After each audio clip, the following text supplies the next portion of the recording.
Top boxing news. Okay, we'll start with this. Media management posted this to their social media, and it reads, "Only big fights in 2023. The Dream Team, Steffi Bull and Terry Harper, look to make more history this year and claim more world titles." Don't know who Terry's gonna fight next. I don't know if Natasha Jonas has finally warmed to the idea that she might box Terry for a second time for undisputed at junior middle. We don't know if Terry Harper is going to elect to stay at junior middleweight, and her next fight will be a title defense against someone like, I don't know, Femke Hermans. Here's the thing. Irrespective of who Terry Harper ends up fighting next, so long as she stays at junior middleweight, Femke Hermans is a distinct possibility. So long as she stays at junior middleweight. My previous videos, we talked about how then unbeaten up-and-comer Mary Spencer was inching closer to a world title shot against either Terry Harper or Natasha Jonas, the only two champions at this weight. But as we all know, late last year, Mary Spencer, she got beat. She got beat by former champion Femke Hermans, and that moves Femke into that conversation to where, so long as you got a belt at 154 pounds, you might have to answer to her. Strange dichotomy.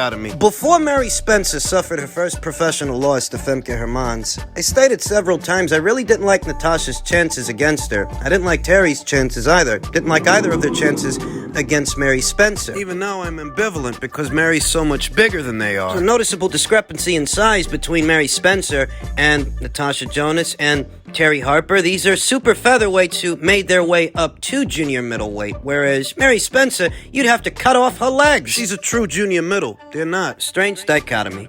Even though Femke Hermans beat Mary Spencer, beat her in one-sided fashion, I think Terry stands a chance against Femke. Strange dichotomy. Femke Hermans has campaigned at middleweight, super middleweight. Currently, she's campaigning as a junior middleweight. It's almost like Femke Hermans is more adequately suited to share the ring with Mary Spencer, more adequately suited than, say, Terry Harper. Femke is more adequately suited to share the ring with Mary, but Terry may be more adequately suited to share the ring with Femke. Strange as that might sound, even though Femke beat Mary, Femke may be more adequately suited to share the ring with Mary Spencer. Because she's no stranger to these weights, she may be more adequately suited to share the ring with Mary. More adequately suited than Terry, but Terry may be more adequately suited to share the ring with Femke. More adequately suited to share the ring with Femke on the premise that she's a more experienced fighter than Mary, even if she's naturally smaller. Terry Harper is a two-division champion. She's fought a lot of good fighters. Eva Wallstrom, Natasha Jonas, Katharina Sanders, Alicia Baumgartner, Hannah Rankin. Some ups, some downs, but she's experienced, more experienced than Mary Spencer. Boxing is funny like that. The triangle between Muhammad Ali, Joe Frazier, and George Foreman, where Joe Frazier, in his first fight with Ali, gave him hell for 15 rounds, won a decision. Smoking Joe got annihilated by George Foreman. Just 2 rounds. 6 knockdowns over the course of 2 rounds. At the hands of George Foreman. George, who was stopped by Muhammad Ali over the course of 8 rounds. The same Ali that fought Joe Frazier 3 times, but was unable to stop him. Same way George did. Boxing's funny like that. Maybe. Terry's too small for Mary, but she's not too small for Femke. Even though Femke beat Mary. Maybe that's how that breaks down. I'd give Terry Harper decent odds against Femke Hermans, who's not as statuesque as Mary Spencer. Interesting dichotomy, like I said. But I don't know that they're actually going to fight.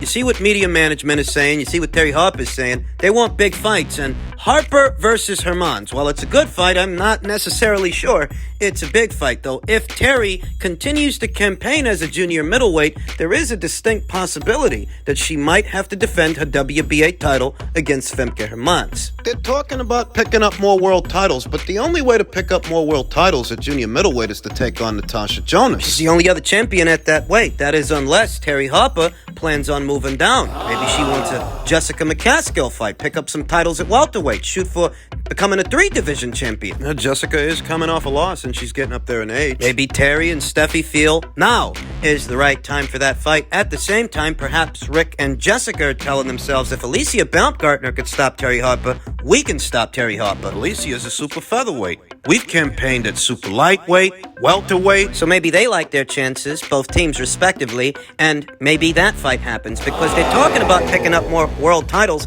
at or around these weights, and there are only so many ways that can happen. No official announcement as to who it is Terry Harper is going to be fighting next. No official announcement as to who it is Natasha Jonas is going to be fighting next. No official announcement as to who Femke Hermans is going to be fighting next, or Jessica McCaskill. Welterweight and super welterweight, otherwise known as junior middle, those divisions are an open book. Anything can happen. You can mix and match the names any number of ways. But I don't mind Harper versus Herman. Or Harper versus McCaskill. Either one works. In men's middleweight news, ahead of what is to be the upcoming Chris Eubank Jr. versus Liam Smith fight, it appears that DAZN has stepped in and picked up the rights to the fight in several territories, the United States being one among them. This isn't a bad thing for Boxer. This isn't necessarily a bad thing for Sky either. This may benefit both the DAZN platform and the Sky Sports platform. To some degree, it might. This likely happened because ESPN Plus. They likely didn't pick up the fight on the premise that it involves two Brits that most American fight fans aren't all that familiar with. The card is not big enough that ESPN Plus is interested in it. Granted, I think a lot of people were expecting ESPN Plus to pick up the show because ESPN Plus, Top Rank, and Sky, they got something going on. A lot of people are confused about this. Sky Sports shows all the Top Rank shows, but ESPN doesn't show all the Boxer shows, all the shows on Sky. It's a bit of a one-way deal. ESPN seemingly reserves the right to pick up certain shows, but not all of them, whereas Sky does show all the top-ranked shows. And what likely happened here, I reiterate, ESPN just wasn't interested in this particular show, but DAZN was, so they stepped in. Where it might benefit DAZN, and it might benefit Sky as a platform, and Boxer as a promotional outfit, is DAZN didn't pick up the foreign rights to this fight for free, you know. They likely had to put up some money to get the rights to this fight. Where that might benefit Sky Sports and Boxer is whatever dollar amount DAZN put up to pick up the rights to this fight might help offset the operational costs of the show. Having a foreign broadcast partner in several different territories. That's how that benefits Sky Sports and Boxer. How it benefits DAZN is that it likely costed less to pick up the foreign rights to this fight in foreign markets than it would have costed to put on a show of their own. So to get to show this fight on their platform, a fight that some of their U.S. subscribers might be interested in, without spending what they would have had to spend to do a show of their own. Economics. Now, the bulk of the interest and the bulk of the revenue that this fight is going to generate is likely in the United Kingdom, where Sky Sports has the rights to the fight. But it helps that DAZN is supplementing the effort and making the fight available in several different territories. It's a good thing. It's a good thing for DAZN. It's a good thing for Sky. It's a good thing for us. Because you know sometimes what happens with those cards on Sky that don't have a U.S. broadcast partner, in the event that ESPN doesn't pick them up, they end up on Fight TV. Fight TV, the moderately priced pay-per-view platform. Pay-per-view could cost anywhere in between $20 to $40. Whereas this way, if you're already an existing DAZN subscriber, it comes at no additional charge to you. It's part of your regular package, your regular catalog of fights. Now, if you're not a DAZN subscriber, well, then it's going to cost you. This is good for their platform because anybody who's not already subscribed might subscribe for that month just to be able to see this fight. It won't cost them an arm and a leg to see it. They're essentially cornering that market, that small market of individuals that might be interested in the fight here in the States. My thoughts on the fight itself, they haven't changed. I like Liam Smith as a fighter more than I like Chris Eubank Jr. I think he's more ballsy. I think he's more ambitious. But I don't think he's going to win this fight. I think he might get stopped. This fight is being fought in the middleweight division, whereas Liam Beefy Smith, he's more adequately suited to campaign as a junior middleweight. If he were to win, I wouldn't be upset at all. I'd be happy for him. But I don't think that's what's going to happen. I think that's just wishful thinking. Liam is a mid-range fighter, an action fighter, an aggressive one. And if he gets aggressive with Chris Eubank Jr., Chris, he's a stronger puncher than Liam. I think he's got a better chin, too. I think he's more durable. I don't really like Chris Eubank Jr., but I think he's the logical choice. Decent-sized fight in the UK. Not the biggest, but far from the smallest. It's not a title fight. I'm gonna assume both boys stand to make seven-figure paydays from this fight, which is why it helps that DAZN picked up the foreign broadcast rights to it. Whatever they paid for those rights will help offset the operational costs. Set to go down later on this month, Saturday, January 21st, a Wazerman/Boxer promotion. Look for this on DAZN if you're in the States, Sky Sports if you're in the UK. And finally, I'm sure most of you have already heard by now that Errol Spence Jr. will be taking on former champion Keith Thurman at, get this, junior middleweight. Typo there by Mike Colpinger. Set to go down in April. There's a lot to unpack when it comes to this story. April is set to be a very busy month in the sport of boxing, as that's the proposed month for not only Ryan Garcia versus Gervonta Davis, but Anthony Joshua is also set to return that same month. And now this. Many have already made the stout observation that it's less than wise to stage two box office fights in the same month, referencing Ryan Garcia versus Gervonta Davis and this fight, which is leading many to believe that one of those fights won't happen. There was already widespread skepticism as to whether or not Ryan Garcia versus Gervonta Davis would come into fruition. Would that become a reality before this latest announcement? And this just adds to that skepticism, because it's hard enough to sell one box office fight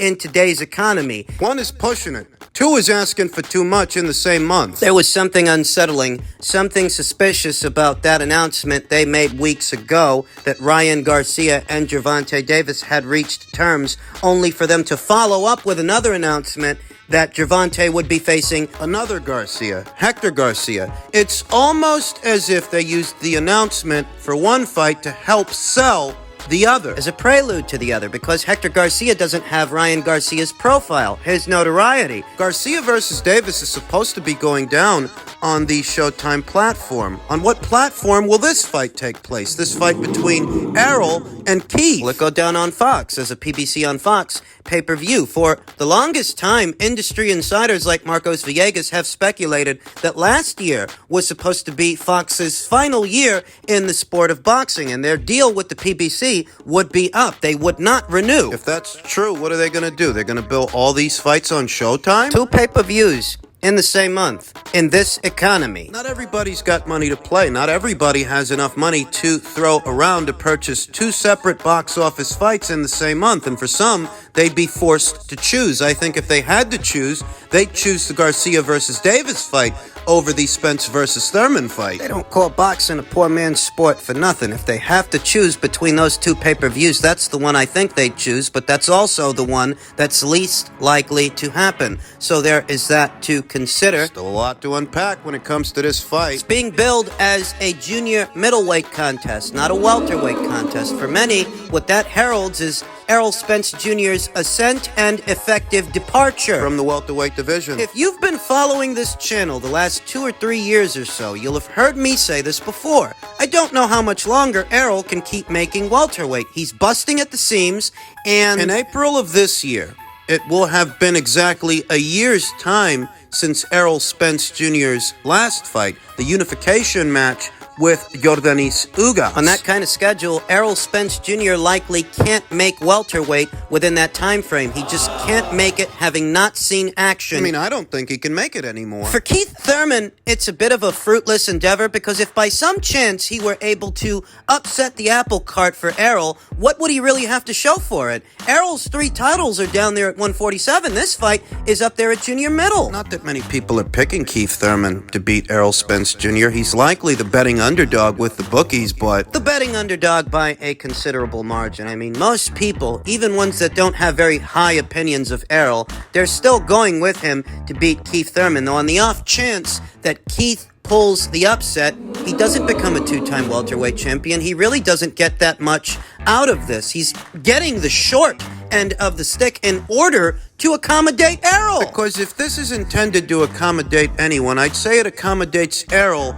more than Keith. That, granted, Keith will have been out of action a little longer than Errol, but you would think that Keith wants a chance to become a 2-time welterweight champion, and now, for all accounts, he's not going to get that chance. The saving grace, at least for me, is that he doesn't deserve it anyway. He doesn't deserve it more than Virgil. He doesn't deserve it more than Jaron Ennis. And he doesn't deserve it more than a Montestanionis. That you're getting the Spence fight that you wanted, the Spence fight that you asked for, but as far as a title shot, you really don't deserve one anyway, and you're not going to get one. Sucks for him. Beyond this fight, I don't imagine that Errol Spence Jr. will return to the welterweight division, which allows us to unpack what is supposed to be the Crawford fight. You guys know the tune I've been singing for years now. I never actually believed that they were going to fight. And this at least for me, Just me. confirms it. I don't think he's coming back to 147 after this, and this move upstairs to junior middle, it's ahead of schedule. This is what I thought he was going to do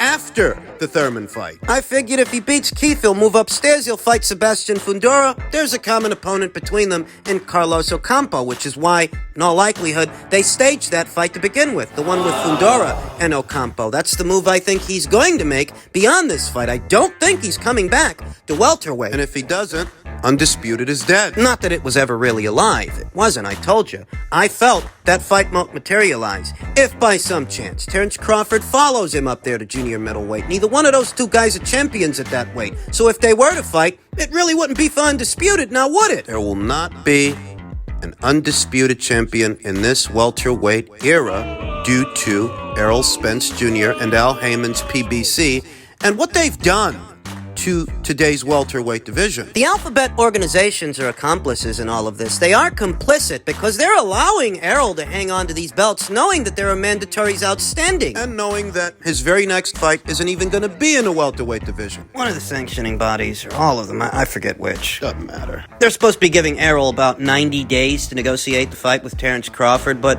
if this fight does end up going down at junior middle, I don't think he's coming back down. And being honest, even if it did take place at welterweight, I figured he was going to move up afterwards anyway, so it's all the same to me. It all means the same thing. You're one of those folks out there that have been allowing Al Heyman and the PBC to dangle this carrot in front of you with empty promises and smoke screens and the blame game that we saw late last year. You're gullible. And if you're defending these decisions, you're defending these business moves, it has to be because you never wanted to see Spence versus Crawford that much anyway. You didn't want it that bad. So all of this might come as welcome news to an individual as such who perhaps doesn't really want to know what would happen if Spence fought Crawford because they're too invested now. They've built it up too much, and if Spence loses... The last 4 or 5 years will have been a waste for them. Kind of like what you see with Wilder. He ain't what he used to be. Neither is Keith. Who really is a fan of Keith Thurman these days? I think the last bona fide top 10 welterweight he beat was Danny Garcia 5 or 6 years ago. It just is what it is.